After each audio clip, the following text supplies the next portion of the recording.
So, moving up is over. And, malapit na kayo mag-grade 11. Basta gusto ko lang na magtuloy kayo ng pag-aaral nyo. Mas galingan nyo pa sa mga susunod. Mas marami pa kayong makikilala sa mga susunod na taon ng pag-aaral nyo. Pero kahit ganun pa man, gusto ko, huwag nyo ako makalimutan, syempre. Kasi ako, nandito lang ako sa EIM room. Pwede nyo ako dalawin anytime. Pag na-miss nyo ako, dito lang ako. Dalaw lang kayo. At aral na mabuti. Maging masinuri na anak. Tsaka yung mga kalokohan nyo, iwas-iwasan nyo na yun. Lalo na yung mga boys at the back dyan. Ha? Dahil sa mga susunod na taon, wala na Ma'am Je na tutulong sa inyo. Wala na Ma'am Je na magtatanggol sa inyo. Kaya sana, ayusin nyo. At alam ko, may mararating kayo sa buhay. Hey, ayoko magdrama. No? Sayang yung bangs ko. Na-stress na nga ito kahapon sa moving up. Well, anyway, mga anak, alam niyo yan, mahal kayo ng puso ko. At hoping for the best para sa inyong lahat. Alam ko yung mga gusto niyo sa buhay, matutupad niyo yan. Basta magsikap lang kayo. Bless kayo kasi may mga magulang kayo na handang sumuporta sa inyo. Kaya ipagpatuloy niyo lang hanggat may nagpapaaral sa inyo, mag-aral kayo.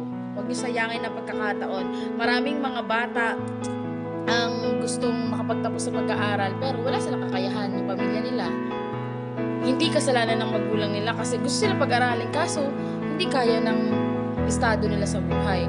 Kaya sana mga anak, hanggat kaya at pinapaaral kayo ng mga magulang nyo, mag-aral kayo mabuti. Iwasan na muna yung mga kalokohan kasi tsaka na muna, walang problema na magkaroon kayo ng crush. Lagi ko naman sinasabi sa inyo yan, okay lang na magkaroon kayo ng crush, pero dapat, alam niyo pa rin yung priorities nyo, which is yung pag-aaral nyo. Ha? Inspiration yun. Huwag niyong gawing distraction. Papapiliin kayo between love life or pag-aaral. Kasi pag nakapagtapos kayo ng pag-aaral, mas marami pa kayong makikilala na mas deserving sa pagmamahal nyo. Ang dami kasi sa inyo mga lover boy at lover girl. Hindi nyo kailangan makiuso. Hindi porket yung kaklase may ganito, dapat kayo meron na rin. Ha? Mas i-priority ang pag-aaral. At the end of the day, kayo naman na makikinabang doon. Pag nagkaroon kayo ng sariling pamilya, lalo na yung mga lalaki dyan, kayo ang head of the family. Dapat, kapag di kayo nagtapos sa pag-aaral, anong magiging trabaho niyo in the future, di ba?